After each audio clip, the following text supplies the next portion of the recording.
ये क्रेडिट भी रेवंत रेड्डी जी को जाता है, जिन्होंने मुस्लिम क़यादत कल पूरी खत्म कर दी गई। 16-17 महीने के बाद कैबिनेट एक्सपेंशन होता है, मगर अफसोस रेवंत रेड्डी सरकार को, हाईकमांड कांग्रेस पार्टी को एक भी तेलंगाना में मुस्लिम क़यादत नहीं मिला जो कैबिनेट में जिसे मिनिस्टर बनाया जाए। बात ये कांग्रेस के माइनॉरिटी लीडर्स की नहीं है, बात ये तेलंगाना के वखार की है। तेलंगाना में अक़लियतों का जो बिलखुलूस जो मुसलमानों का जो एक अहम किरदार है, कल रेवंत रेड्डी सरकार वो खत को कम करने का आखिरी दांव खेला है।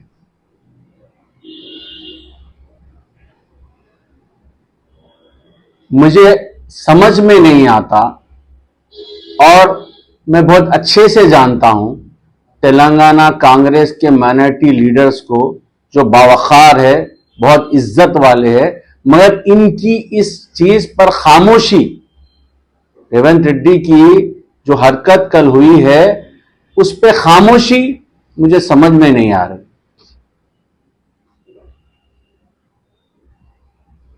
आज पूरी तेलंगाना के उलमाए कराम, आलिम दीन, वो तमाम एनजीओस के जो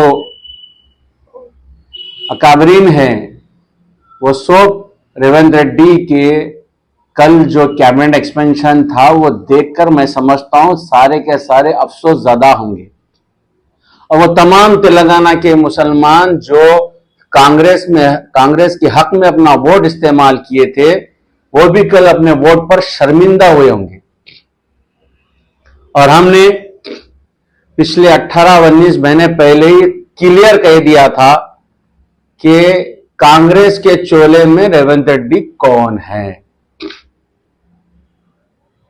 और आप देखें, कल कैबिनेट एक्सपेंशन में कोई मुस्लिम को जगह नहीं मिलती है मिनिस्ट्री में, और कल ही तेलंगाना रियासत में 4 जगहों पे शरपसंदी इतनी बढ़ जाती है, शरपसंद लोग इतना खुलकर अपना हमला करते हैं, जो माजी में तेलंगाना में मिसालें नहीं थी। निजामाबाद में माजिदुल्लाह खान के मकान पर घुसकर उन्हें मारा जाता है, उनकी वालिद जो बुजुर्ग है, उनकी वालदा जो ज़ईफ है, उन्हें मारा जाता है, उनकी छोटी बहन को मारा जाता है, अधमरा कर कर छोड़ दिया जाता है। और जलपल्ली में पूरी गाड़ी लारी की लारी जला दी गई। किशनबाग में भी हमला होता है, और मशीराबाद में एक नासमझ बच्चा जो ऐसे चीजें बोल रहा है जिसकी वजह से जो है मशीराबाद तनाव के माहौल में आ गया है, पूरा तेलंगाना तनाव के माहौल में आ गया है। और फिर भी home minister, chief minister Revanth Reddy साहब खामोश है। एक भी रिव्यू मीटिंग नहीं होती है कमिश्नर से, डिपार्टमेंट से। किस तरफ लेके जा रहे हैं तेलंगाना? तेलंगाना का जो गंगा जमुना तहजीब की जो एक शनाख्त थी, वो पूरा बर्बाद करने की कसम खाकर बैठे हैं ये लोग।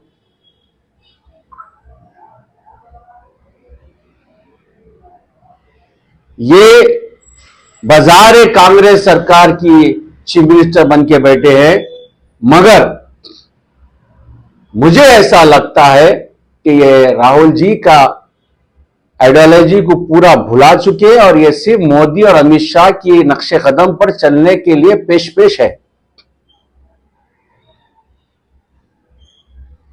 केसीआर साहब ने जिस तरह से 10 साल में अक़लियतों के साथ जो हमदर्दा रवैया अख्तियार किया था, उनकी सियासी, उनकी तालीमी, उनकी माशी, ये तीनों अक़लियतों को जो है इसमें बराबर का हिस्सा मिलना, जिस तरह से उन्होंने अपनी हिकमत इख्तियार की थी, आज वो पूरी तेलंगाना में कहीं नजर नहीं आती।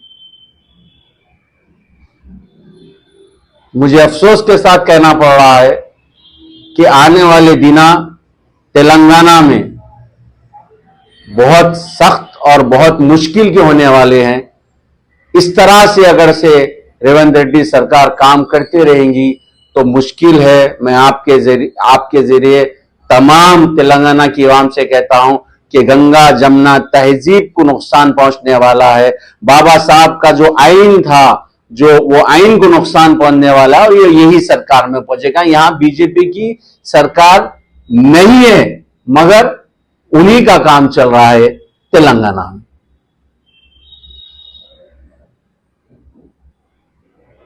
मैं बीआरएस पार्टी की जानिब से आप सबके साथ ये कह देता हूं कि केसीआर साहब, केटीआर साहब और पूरी बीआरएस पार्टी हमेशा आपके साथ खड़ी है।